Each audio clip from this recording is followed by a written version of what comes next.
Sino kinabang? Kayo, ang anak ninyo, ang bayan natin, ang nakinabang.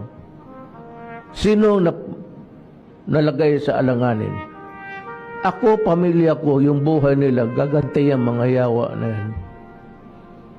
Eh, hindi naman ako milyonaryo na may isa akong squad yan sa likod ng bantay.